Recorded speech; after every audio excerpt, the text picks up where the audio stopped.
कृष्णाय वासुदेवाय हरे परमात्मने प्रणत क्लेश नाशाय। इसमें प्रधानता हृदय के आर्त भाव की, हे नाथ, हे कृष्ण, हे करुणामय, आप अपने शरणागतों के दुख को निवार। भगवान गए, फेंक दिया चिरवाक, फेंक दिया जरासंध को और सब राजाओं को मुक्त करवा ले। तो ये मंत्र जो है दुख निवृत्ति के लिए सिद्ध मंत्र है, पर थोड़ा जैसे सोच आदि से अपवित्र है, ऐसा मंत्र नहीं, वैदिक मंत्र ही तो है ना, थोड़ा पवित्र होके। पर इसमें प्रधानता आर्त भाव की है कि अब आपके सिवा कोई हमारा नहीं जो दुख निवारण कर सके, और अंदर से बड़ा चमत्कारिक है। ये भी बात समझ लो।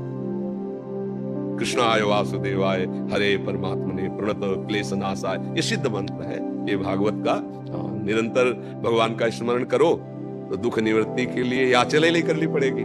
बात समझो। अगर आपको नहीं रहा जा रहा तो फिर आपको ये अनुभूत मंत्र है, ये ऐसा नहीं है कि व्यर्थ चला जाएगा, नहीं। इसलिए महर्षि, इसमें एक प्रश्न था, आपके सत्संग के माध्यम से हमें सुनने को मिलता है कि सब संत भगवानों की अलग अलग निष्ठा होती है, तो जो कोई अगर वो आज्ञा ऐसे कर देते हैं जो हमारे गुरुदेव ने हमें कुछ अलग आज्ञा किया है, तो उस कंडीशन में हमें क्या करना चाहिए? देखो, आज्ञा पालन तो सिर्फ गुरु वाणी का होता है, सेवा हम किसी की भी कर सकते हैं। संत के आगे में जरूरत पड़ी तो पशु पक्षी की भी सेवा कर देंगे, जरूरत पड़ी तो किसी, इसका मतलब सेवा कर दिया तो उसके अधीन थोड़ी हो गए, उसकी आज्ञा का पालन थोड़ी करेंगे, समझ रहे हो ना। आज्ञा का पालन तो सिर्फ गुरु वाणी का, जो गुरु के श्रीमुख से वचन निकले बस वो गुरु वाणी का हम पालन करें, उनका संत समागम करो, साधु सेवा करो तो कर रहे हैं, लेकिन वो हमें आज्ञा करे तो हम उसके लिए दस्तखत लेंगे गुरुवाणी से। अगर गुरु की आज्ञा है और आपकी बात मिलती है गुरुवाणी से तो हम मान लेंगे, नहीं तो आप बोलते रहिए, हमने सुन लिया, प्रणाम कर दिया, चल दिए, हम उसको स्वीकार थोड़ी करेंगे, समझ रहे ना।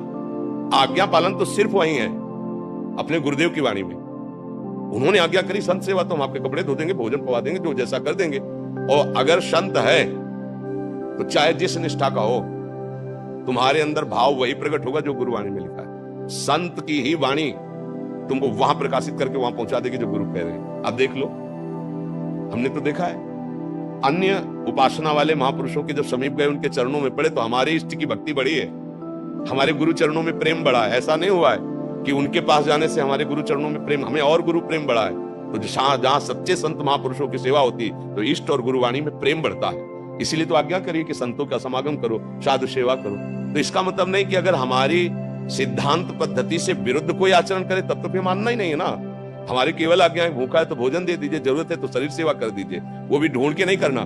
जहां हमें गुरु प्रसाद से पहुंचा दिया गया या वो हमारे समीप आ गए तो, नहीं तो हम अपने गुरु के द्वारा दिए हुए नाम मंत्र वाणी और उनके आदेशानुसार चल रहे हैं, हमें किसी की जरूरत नहीं। बात समझ लीजिए, हमारे समीप कोई आ गया है तो अगर भूखा है या वस्त्र है या औषधि है वो हम सेवा कर देते हैं। और अगर आज्ञा कोई ऐसा करता है जो हमारे सिद्धांत के विपरीत है, हम सुनते ही नहीं। ऐसे सिद्धांत से चला जाता है। आज कुछ भक्तों ने आपके श्रीमुख से नाम चाहा। हम तो वृंदावन वासी, राधा उपासी, राधा राधा रटते, राधा वल्लभ श्री हरिवंश रटते। आपको जो गुरुदेव ने नाम दिया है, खूब नाम जप करो। ये बात समझ लीजिए कि सब साधन जितने हैं वो सब प्रभु के ही है, पर मन को जीतने का एकमात्र उपाय नाम जप है। जब तक आप नाम जप नहीं करेंगे तब तक मन की मनमानी बंद नहीं कर पाएंगे। आप गा लो, घंटा 2 घंटा जैसे कीर्तन भी करोगे ना, ये राजी रहेगा मन, पर ये मन बस में नहीं होगा। बस में होगा तब।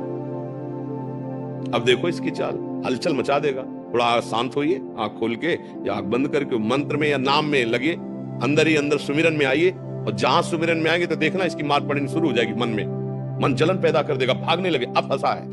और जितना आप अंदर अंदर जप करेंगे उतना ही ये मन निर्मल होता जाएगा, आपके अधीन होता जाएगा। जब मन को परेशानी होती है तो हम लोग मन में तदात्म किए, इसलिए लगता है कि बस नाम जप मत करो, और चाहे जो कर लो, ढोलक बज रही, हारमोनियम बज रही, तबला बज रहा, नाच रहे, गा रहे, इसमें मन राजी हो जाएगा। लेकिन शांत बैठकर एकांत में गुरु चरणों को प्रणाम करके और फिर नाम में डूबना, ये बड़ा कठिन काम है। आप देख लो अंदर से, और यही मन को बहुत जल्दी निर्मल